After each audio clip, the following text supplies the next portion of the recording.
welcome back to the AM Club right here on MX24. If you're just joining in, you made the right choice. We're also live on ABC News. And so welcome.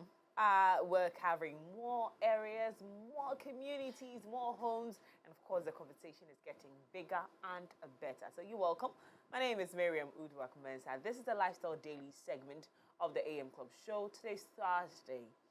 Today we're going to be discussing things that you are not very comfortable talking about, but they are equally very important as every other thing we're doing on the show. So stay right here with us as we delve into that. Today's Thursday, of course, we're talking health and we're discussing blood pressure and what you need to know. Joining me for the conversation this morning is Dr. James Kwesi Mensah.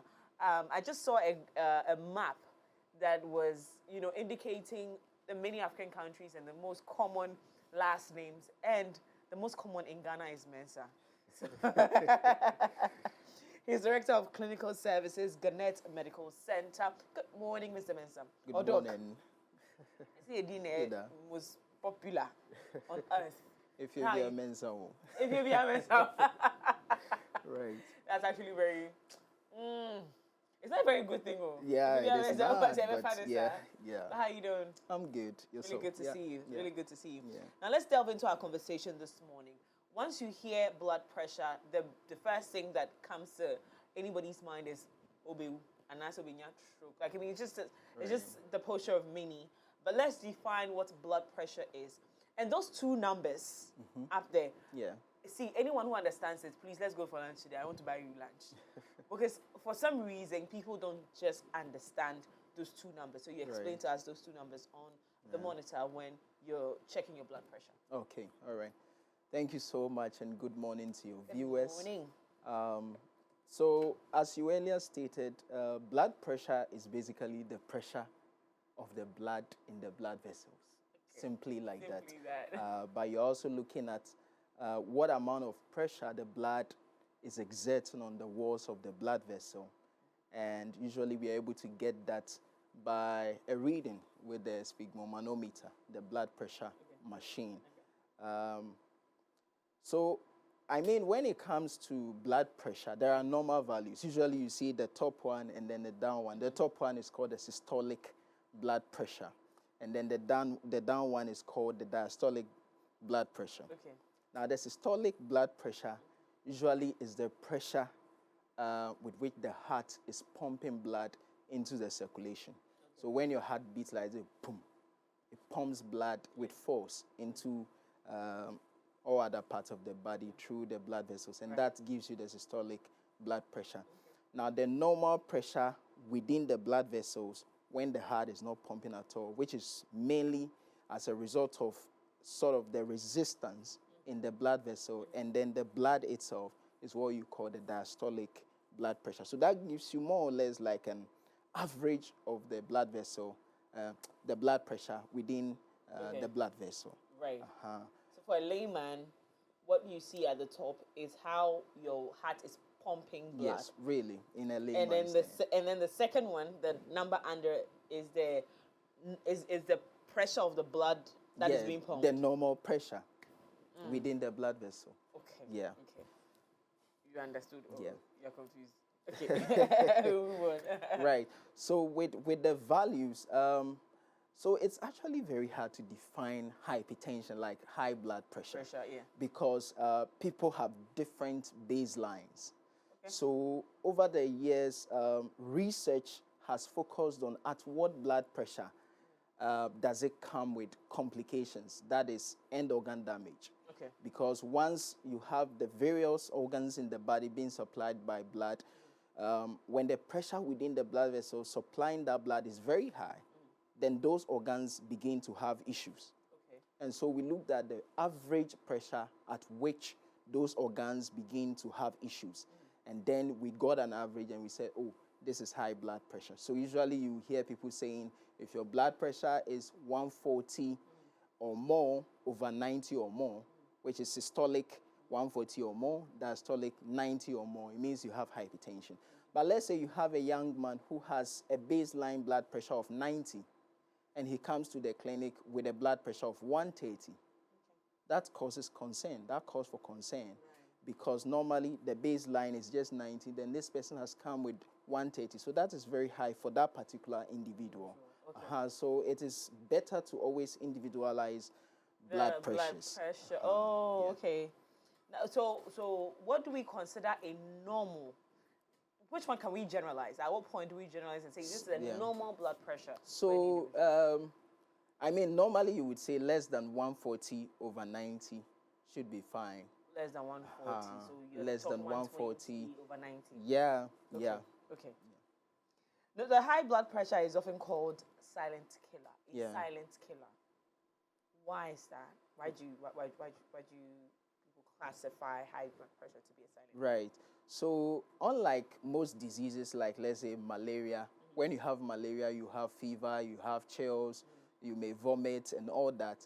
That tells you that, oh, I may have malaria. Then you go get tested, and the diagnosis is made.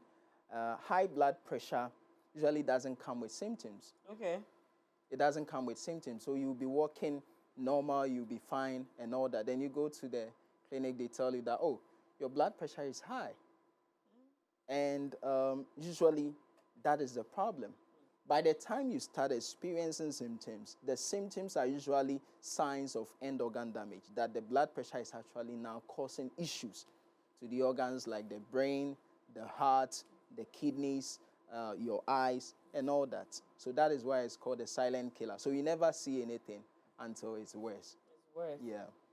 Wow. So is it required that you constantly check your blood pressure? Because if I don't, I mean, I have no cause Yeah. to go and check my blood pressure. I don't have the machine at home. Right. How do I make sure that my blood pressure is at a place where it's not silently killing me? Yeah, right. So, of course, if you are not hypertensive, you don't have high blood pressure, then it wouldn't make sense to be checking your blood pressure every day.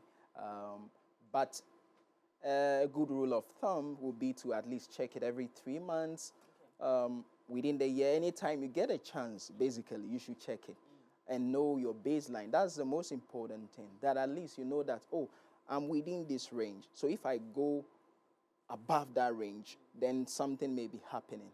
So that is why it is important. So if you are not hypertensive, then of course, anytime you get a chance. But if you are hypertensive, then it would be better to at least check every morning and maybe in the evening before you sleep, so that you always know that, oh, I'm good today. Yeah. Now, what are the major causes and risks for high blood pressure? And again, whilst we're talking about the risk, let's talk about stress also a little bit.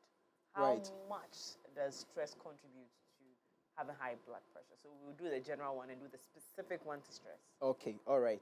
So high blood pressure essentially does not have a known cause. Most of the time, high blood pressure doesn't have a cause. We call it essential hypertension. And in about 95% of cases, there is not an apparent cause. Then we have hypertension that is due to an underlying cause. We call it secondary hypertension. Those one, there's a specific disease that is actually causing the high blood pressure. So like you have thyroid issues, hyperthyroidism, you have an issue with your adrenal gland, pheochromocytoma, Crohn's disease. Those are just technical terms for some disease, but they may cause that. If you have kidney issues, they may also cause high blood pressure. Or even if you are someone who uses steroid chronically, it could develop into high blood pressure. But in most of the cases, there is not an established cause. How about specifically to stress? How does stress Yes. contribute to? Someone says I'm stressed, and again, not the one we use loosely. Right. Not the my break kind of Yeah. stress, like stress.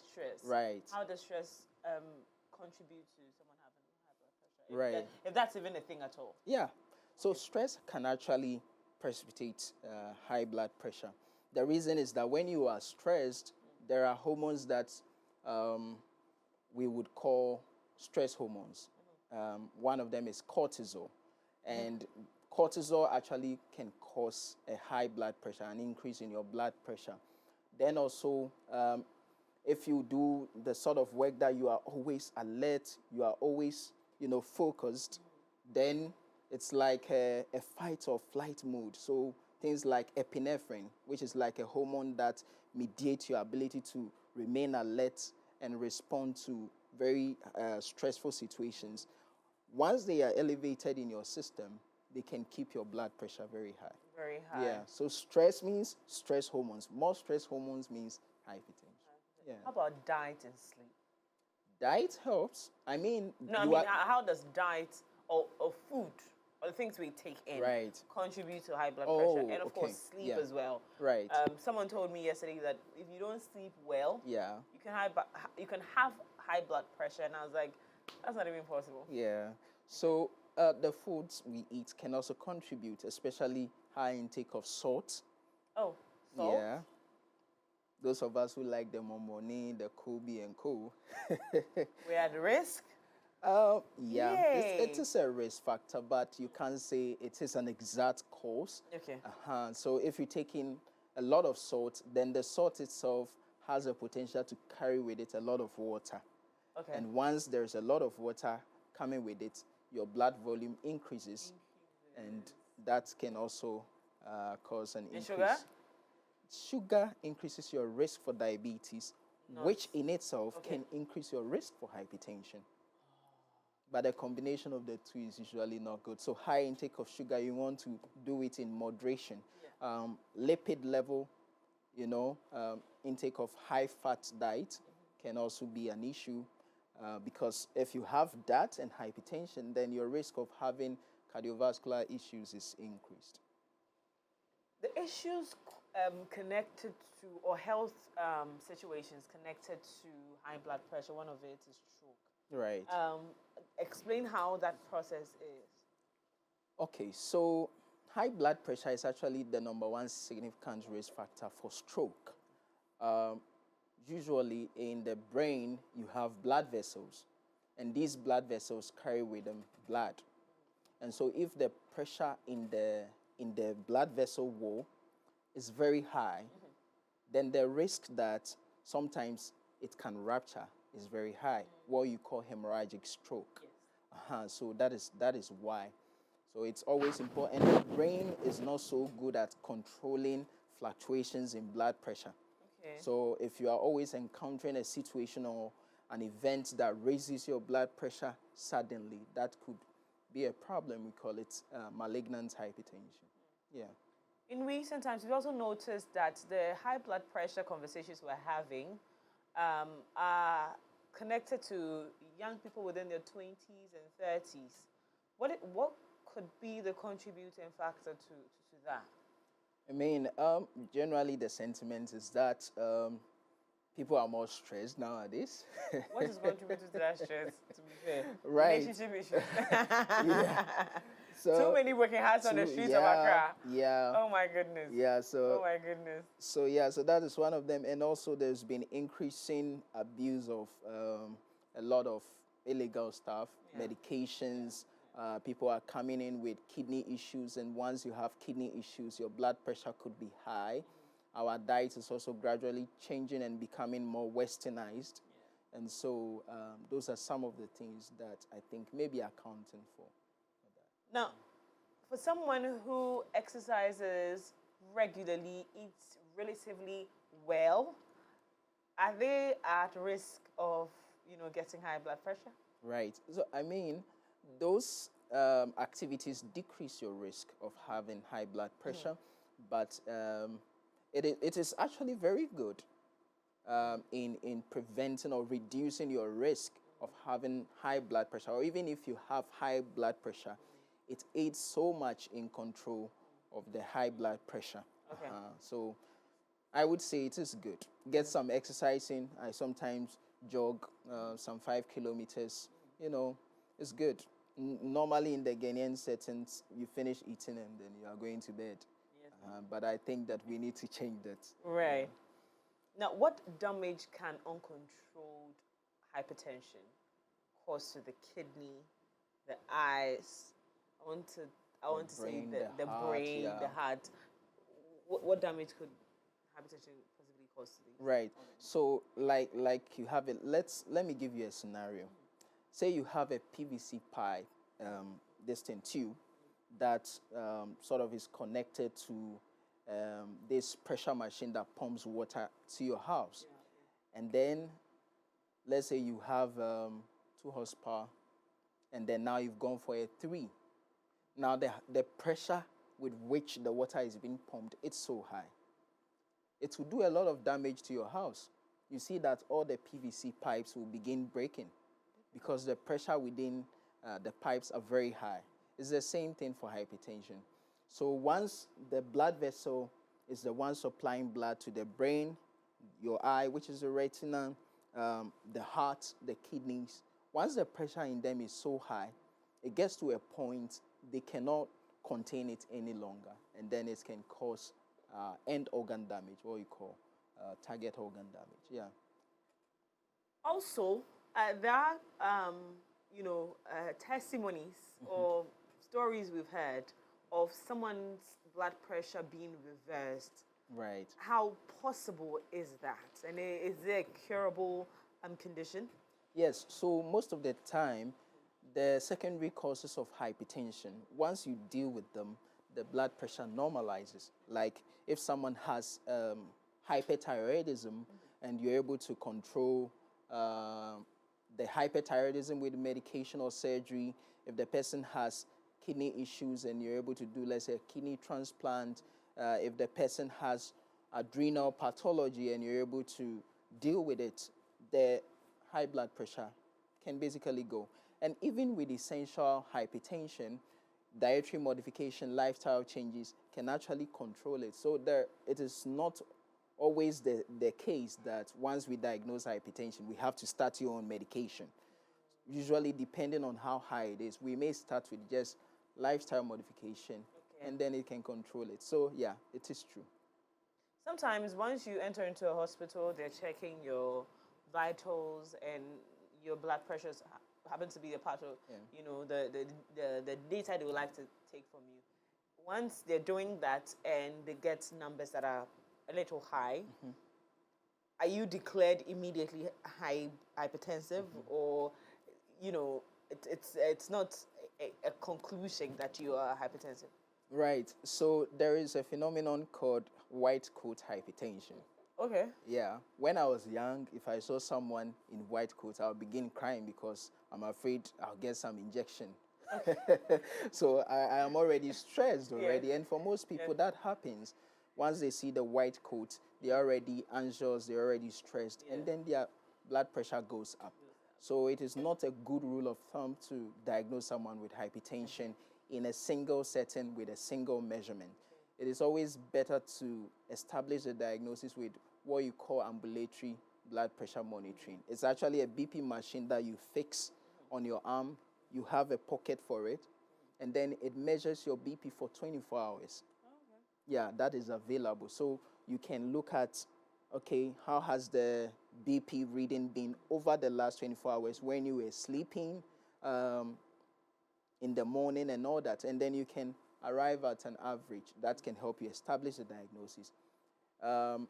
For those settings that it is not available, you can do a home BP monitoring for at least a week, what you call a BP profile. So when you have a high blood pressure, your doctor may say, oh, go home, check your blood pressure for at least a week, come, let's review it, and then establish the diagnosis.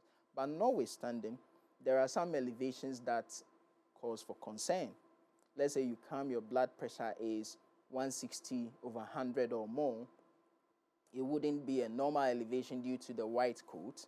And the fact that it is high, irrespective of whether it is white coat or whatever, it can actually precipitate an end organ damage. And so we would have to control it possibly in the acute setting and let you go and do the profile and come. Then we can establish a diagnosis. So you don't just diagnose him. Yeah. There is a group called Stubborn Academy, okay? Right. I belong to that class. Right. Who stopped taking their medications at some point because they feel they're feeling better. Why is that dangerous to anyone who is dealing with hypertension? Yeah, so the thing about hypertension is that unlike most conditions, you don't feel anything. Whether it is going well or it is not going well, you don't feel anything. You don't have any symptoms. So people are like, oh, if I stop taking the medication, I don't feel anything. So why should I be on the medication? But the thing about it is that a severely elevated blood pressure can precipitate end organ damage.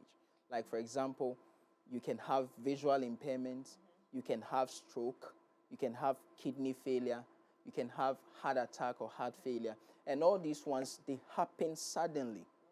So you want to make sure that your blood pressure is controlled so that these things don't come on suddenly. Because by the time you realize or you start feeling symptoms, it might be too late or it may have already caused a damage to your organs. Yeah. You don't want to do that. You don't want to do that. Right. Yeah. Now, are there particular foods you should reduce or completely take out? You talked about sugar and salt. Yeah. Any other food that, Ghanaians are constantly eating that Right. for someone who wants to be doing all the healthy thing, they should probably stay away or reduce the quantity of that? Right.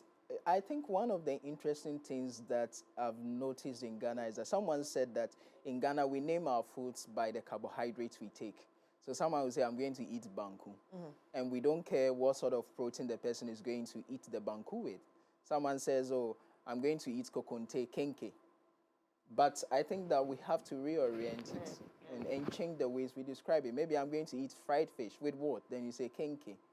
Because high carbohydrate diet means that you are at increased risk of diabetes. And diabetes can actually lead to the hardening of the blood vessels. And when it comes with hypertension together, it's not a good combination. High fat diet also. Sradie. We with those who like yemuadie, I read somewhere that one of the highest imports in Ghana is yemuadie. Oui? Yeah. I mean, it is good, but some part of it contains very high amount of fat. So you want to make sure that you are taking that out. Pork, for example, contains so much. You can eat them in moderation, but it shouldn't be too much. Yeah. The team says Isaac, yeah, my dear. Isaac, yeah, my dear. Right.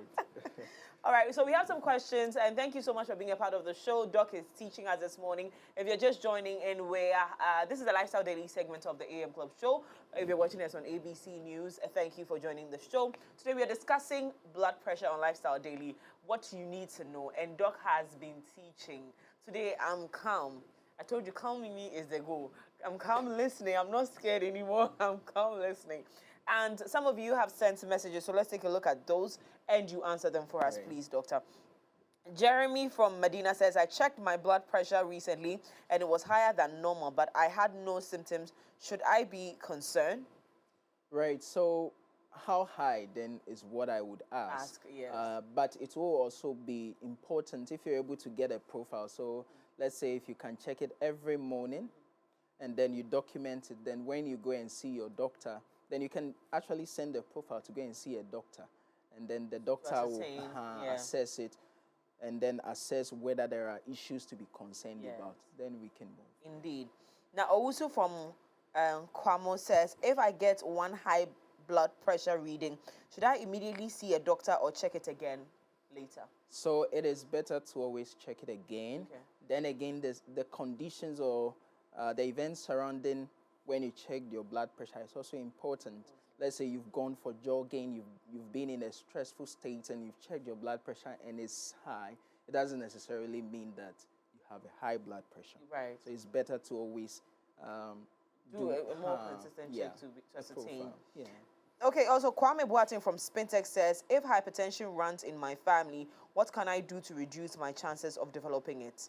Yes, so like we said, the lifestyle modifications. So you want to be more active, you are exercising, you are eating right, you are reducing your intake of certain things like alcohol, sugary drinks and all that.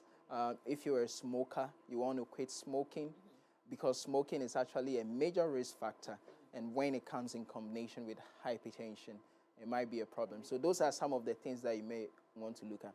The other thing also is that if it is running in the family, is it due to an underlying cause that is running within the family? So it is important to have a discussion with a doctor so that if it is due to a secondary cause, that can be addressed as early as possible. Indeed. Now, if you're watching the show this morning, you can send your messages, your questions on this topic we're discussing this morning on 055-033-1511, 055-033-1511. Again, 055-033-1511. 1511. Send in your comments and reactions to this particular conversation right here on the show. Now, are there particular... Okay, well, what is hypertensive crisis? What is that? You say there are no symptoms. Right. But what are the crises? Apparently, the crisis attached to that. What do they look like? Yeah, so when you have a severely elevated blood pressure, usually we are looking at blood pressures over 180 over 120 or more, and you come, that is a hypertensive crisis. We have, by convention, divided it into hypertensive urgency and emergency. Urgency means that you have such a severely elevated blood pressure without symptoms or signs of end organ damage. Like you just have an elevation in your blood pressure, but there are no signs that it is causing damage to your organs. So that one is urgency, and we need to treat it. But emergency is when your blood pressure is acutely elevated to the extent that it is causing symptoms like headaches, visual disturbances. It is causing a heart attack with chest pain and all that. Okay. Or it's causing an acute heart failure. It's affecting your kidneys. You are not producing adequate urine, indicating an acute kidney injury, or any other thing like a stroke-like symptom, or coma or something. Then we say that this is an emergency. In that case, a doctor needs to admit you and attend to you urgently. Indeed, indeed. Now, finally, if there are 3 things everyone watching today should start doing to protect themselves from hypertension, what would you say they are? 3 things. Right. The first one I would say is know your values. Know your numbers. Check regularly. You can go to the pharmacy. Usually it is not ideal, but if you don't have the blood pressure machine, yes, you go to a pharmacy, you sit down, you relax a bit, let them check it for you. Maybe once a month, I think is good. And then you know your number. The second one is don't be sedentary. So don't eat and then just go and sleep. Walk for some distance. Do some jogging over the weekend, maybe every other day, so some physical activity. Then the third one should be your food. You have to be very conscious about the things you are eating and your lifestyle as well. So those are the things that I was saying. Okay, so now we're going to do the practical aspect of the blood pressure conversation. That's why I didn't come with long sleep. Now you don't know why I didn't come with long sleep. Right. We're going to try, go through the entire process. Right. So for those who have never checked, that means you have never been to the hospital. Right. I used to be that person. Now the hospital, the doctors are my friends. I frequent the hospital as much as I'm supposed to. It's not like I live there. But let's go through the process of checking blood pressure. Right. Yes. Okay. So I'm your patient for today. Okay. Yeah. All right. You can get up and come and treat your right. So your patient for today. I'll need a small stool if possible, and then we can work with it. Okay. But usually before you check your blood pressure, right, there are certain things that need to come to pass. So you should be well relaxed. Okay. It should not be a noisy place. So usually you want to sit down quietly for like 5 minutes. The best time to check will be in the morning when you are awake. Nothing has stressed you. Maybe you have kids and they are already stressing you out. So immediately you get out of bed, you sit for a while, you relax, and then you check your blood pressure. Now, there is a way you should sit. You sit with your legs close together. You are relaxed, and you check your blood pressure. Now, there are different types of blood pressure machines. Let me push this away so you can get we closer. have, this is the automated one, but you have the Aneroid, which is usually preferred. Is it Sulu? Okay. I think for now, we should utilize this. Yes, utilize this. They can be Utilize here, this. just in case. Okay, so that's... So, yes. So, if you look at the blood pressure curve, you can see that this is the tubing as you have it here. This tubing should overlie the blood vessel that is here, which is the brachial artery. Okay, so for you, normally a good rule of thumb is to palpate the medial aspect of the arm. So once you see that you feel a pulsation, so that is where the tube should overlie. And it should go in that direction against the blood vessel. So I will apply it like this. Okay. So it's not everywhere. This thing cannot go to the back. It should overlie the blood vessel that runs in the inner part of your arm. And it should be applied snugly like this. Okay. Then you can relax. Okay. So your arm should also be at a level like where it shouldn't be so high like that. Okay. So this is fine. And then you press the start button. This is automated. Okay.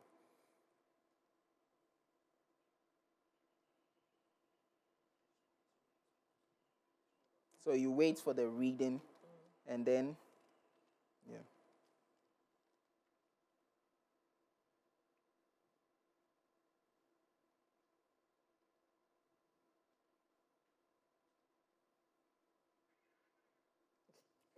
I think this is very stressful for you. Yeah.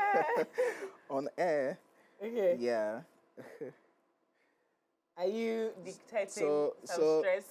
So already there are a few things that has happened that makes this blood pressure reading not trustworthy. Okay. Because you should not talk. You should be quiet while we are checking the blood pressure. You should not be in a stressful state, but this is just for demonstration. Yes. So what do we have here? So you have... Can we zoom in on my reading for this morning? So we have what? 108 and 87. What does it mean? Yeah, so it means that your systolic blood pressure is 108 and your diastolic is 87. And is it good or bad? This is good. This is okay. Yeah, but do you know your baseline? That is the question I will ask you. So that is what all of us should try and work on. And you can do that by having it checked early in the morning after you wake up. Okay. And then we have that. Okay. Yeah. Okay. All right. Great. Okay. All right. That sounds good. And so that was the demonstration of checking your blood pressure. And he advises that it has to be early in the morning for you to check your baseline.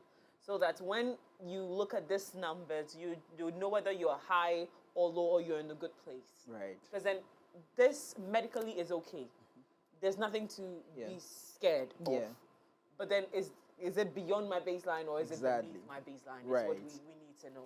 So that's why it's important that you check your blood pressure, know your baseline, so that you know whether you're within that or you're outside that or you're even beyond that. Doc, thank you so much this morning for joining us to have this very important conversation. You've also shared with us the 3 things we should do. You said exercise regularly, at least once a week, go for a walk, jogging. One time my son asked me, so we live in childhood, that stretch, anytime we're going out to work in the morning, people are, jogging. My son asked me, Mommy, how do you feel being the only person who doesn't jog in this area? I'm like, I'm not the only person. Right. These are not all the people living in this area, but that was very disappointing. But anyway, you need to do activities. Eat well. Make sure it's within the things that keep your blood pressure in a good place. And then the third one is check. As and when you can, at least once a month, check your blood pressure and be sure. One other thing I will add is to know your baseline. Exactly. At least know that one so that you, whilst you're checking regularly, you know what you're checking for. Whether you're checking for it to go low. We didn't talk about the low blood pressure. We didn't talk about that. Let's touch on that briefly before we wrap up the conversation. Okay, so normally your blood pressure should not go below 90/60 because that is the maximum pressure, the minimum pressure needed to maintain adequate blood supply to most of the organs like the kidneys. So if you are going below like that, it's important to have it checked out if it is due to an issue. Usually in the clinical setting, when someone comes with a very low blood pressure, let's say a high pulse, you want to think that the person may have some form of shock or some issue that may be happening. So it's important to take history, examine the person and see why the person is having low blood pressure. But there are some people too who normally have very low blood pressures. And so that is their normal state. And that's why I said that it is important to know your baseline. Yes. Then in that case, once we see it, the doctor is not scared or the doctor is not in a hurry to start you on medication. Yes. Yes. But quickly, before we wrap up the conversation again, this conversation is getting very interesting. What could be the causes of low blood pressure? So shock is one of them, but that is in an acute setting. If you lose a lot of blood, or let's say you are running, you got up, you went to buy some wachi on the streets, and then you got food poisoning, and you've already passed about 10 loose stools already, you've lost a lot of water, and that is part of the components of the blood, so your blood pressure goes low. So that can cause that. If your heart is not pumping as much as it needs to pump, let's say you are in cardiac failure, that can also cause your blood pressure to go low. So usually around shock, you are looking at the causes of shock. Does it have symptoms? That's one. Does it have? Do you have symptoms? Yes. So usually the underlying cause will have symptoms. If it is heart failure, you will come with, let's say, you get breathless with minimal activity. You have autopnea, which is you cannot lie on your back very flat. You need a lot of pillows to really do that. You have some edema, you have, chest pain and all those things. So they will always come with signs that to show. Let's say an allergic reaction, for example, which we call anaphylaxis. You are allergic to something, you take that thing, and then you have an allergic reaction. That can actually cause your blood pressure to go very low. Right. So you all who take allergy pills for all those allergic reactions, you need to be careful, Abby. The allergic medication is not a problem, but the allergic reaction is what so the you have to be careful not to take something that you are allergic to that may precipitate an Back to class, Stubborn Academy. Yeah. We know each other. Yeah. We know what we are allergic to, and we still go and eat it. You people, I've repented. Repent too. I used to have this very terrible behavior. I'm allergic to a few things. I always have my pills with me. I'll go and eat the thing and then take the medication. Right. I know quite a few people I've changed. that. I promise I've changed. Yeah. But thank you so much, Dr. Mensah, for joining us this morning. This has been a great conversation. Like I always say, we keep learning and growing together here on this platform. So I hope you learned a thing or two. How do we connect with you? Where is your place of practice? So I'm at Garnet Medical Center. Okay. It's in East Legon here, just around the Accra College of Medicine. Okay. If you want to get in touch, you can always get in touch. I'll also make my number and email available. You can always send me a mail. You can send me your profile, BP profile, on my mail, and I'll review it for you. Awesome. Yeah. Please share it with us now. All right. So my email is jkmensa98@icloud.com. So you can send me a mail. Yeah. All right. Thank you so much, Dr. Mensah, for joining us this morning. And I hope you learned a thing or two, because this is all about you. We're living well, and this is also part of the conversation of learning and growing together. We have more coming up. Today, we're going to find out what Kizomba does to the body, to relationship. Because someone told me that their relationship source, as they started dancing Kizomba together, I said it's not true.